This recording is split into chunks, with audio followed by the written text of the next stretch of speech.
Oi, meus amigos, a paz do Senhor Jesus. Hoje vamos fazer a segunda parte sobre as 10 virgens. Lembra que nós começamos essa série e demos o início semana passada. Então, hoje nós vamos à segunda parte sobre as 10 virgens. Falamos no tópico 1, como vocês viram aí que eu liberei aqui, sobre em relação às 10 virgens e o noivo, ou seja, Jesus e a igreja, não a igreja local onde você frequenta. Aí fala da igreja espiritual. Eu falo e explico direitinho no outro vídeo. Quem não viu, vou deixar fixado aqui no primeiro comentário. Então, aqui fala do reino dos céus e será semelhante às 10 virgens do reino de Deus, né? Então, ali fala sobre o encontro, fala sobre o significado das lamparinas, que é muito importante vocês saber, né? A atitude das loucas, quem eram essas loucas, eu explico lá. E também explico quem eram essas virgens prudentes aí. Então, quem não viu o vídeo, eu convido você a assistir, tá? O vídeo completo, total, tá bom? Vou deixar fixado aí para você. Então, finalizando lá, nós lemos ao versículo 5 que diz: E tardando o esposo, tosquenejaram todas e adormeceram. Então, eu falo sobre a dormência. Sobre a Bíblia, quando ela relata muito sobre dormir, ou estava dormindo, né? Dá muito referência mostrando sobre descanso, e o descanso entre aspas, e bem a fundo ele fala sobre morte. Então, simbolizando aqui que todas estavam enfadadas, que elas estavam esgotadas, que elas estavam clamando que o noivo viesse logo, que ele viesse buscar elas, né? Porque elas estavam esgotadas dessa vida, elas não estavam satisfeitas, elas não estavam felizes. Não, eu sou evangélico, eu sou crente, estou feliz da vida, esperando Jesus e tal. Não, elas estavam sim aflitas, angustiadas, passando por lutas, dificuldade como você. Não vendo a hora de se livrar dos problemas, das lutas desta vida e que o Cordeiro viesse buscá-las. Elas estavam se preparando, estou falando das virgens prudentes. Então, aqui quando fala no versículo 6, mas à meia-noite ouviu-se um clamor. É justamente esse clamor, essa aflição, essa angústia, tanto a dormência, que estavam todas dormindo, como o clamor, o desespero, a angústia, né? A solidão, as lutas diárias, a perseguição da igreja do Senhor que tem passado. Então, à meia-noite ouviu-se um clamor. Ela está clamando para que o noivo venha, e ele vem, né? Porque aí você vê que quando mais à meia-noite ouviu-se um clamor, aí vem o esposo, né? Todo mundo está anunciando a volta de Cristo. Todo mundo está dizendo: Jesus pode vir hoje, Jesus pode vir agora, Jesus pode vir essa noite, Jesus pode vir agora mesmo. E muitas pessoas não dão crédito, muitas pessoas não dão atenção, não querem saber, não acreditam e duvidam do retorno de Cristo, da volta do Senhor, que vem nos buscar arrebatar a sua noiva. Mas aí diz no versículo 6, aí vem o esposo, sai-lhe ao encontro. Eu lhe pergunto neste vídeo, você está se preparando para o encontro com o noivo? Pergunte a você próprio, a você mesma, você está se preparando? Ou você tem se conformado com este mundo, com esta vida, né? Porque lá em Romanos 12 diz que nós não devemos nos conformar com este mundo, ou seja, nadar contra a maré, né? Outros dizem que é entrar na embarcação e ir contra a ventania. Então, é bem assim, a noiva no preparo, ela não está conformada. Então, essa é a minha pergunta. Você está saindo ao encontro do noivo? Você está se preparando para o encontro com o noivo? Versículo 7. Então todas aquelas virgens se levantaram e prepararam as suas lâmpadas. Eu já disse para vocês, né? Que essa lâmpada simboliza a Bíblia Sagrada. Então, muitas pessoas podem ler a Bíblia Sagrada e não ter a verdadeira interpretação dela por não buscar intimidade com Deus. Porque a Bíblia não é um livro comum. É por isso que muitos querem modificá-la, pensando que ela é um livro comum. Porém, se você realmente guarda no seu coração e na sua mente, mesmo que mais tarde você não tenha esse livro em espécie nas tuas mãos, a Bíblia vai estar na tua mente, no teu coração. Você não vai se corromper, você não vai se perder. Porque você conhece o autor da Bíblia.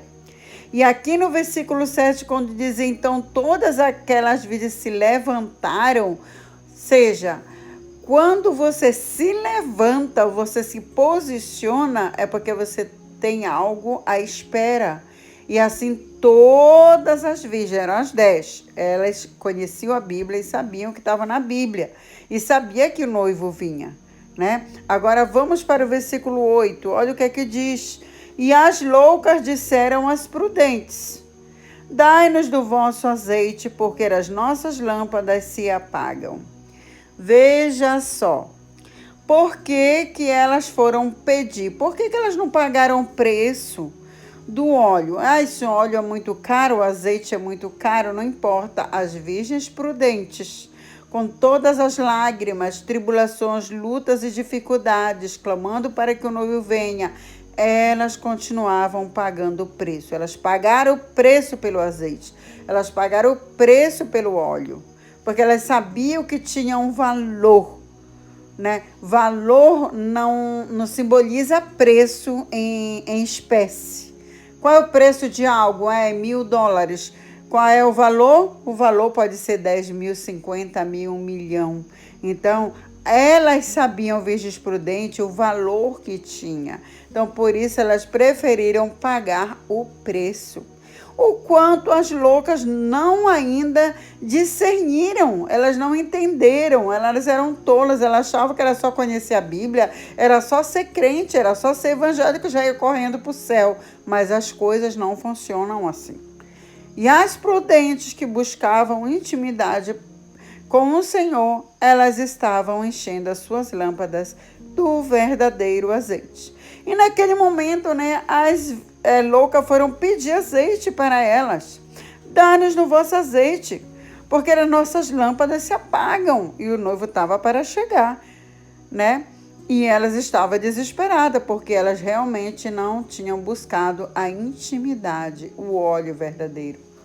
Porque buscar verdadeiramente o óleo verdadeiro, a verdadeira unção, porque óleo simboliza unção, poder de Deus, presença do Espírito Santo, simboliza tudo isso que nós precisamos no nosso dia a dia, no nosso momento que estamos vivendo hoje, de preparo para nos encontrar com o noivo. Sim, necessitamos e precisamos pagar esse preço maravilhoso.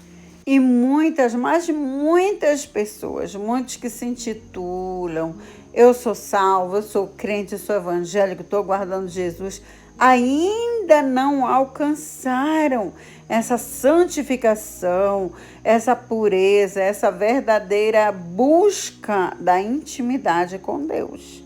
E a noiva, a verdadeira noiva de Cristo, ela está buscando dia após dia essa intimidade com o Senhor, essa aproximação, esse preparo para o encontro com um noivo.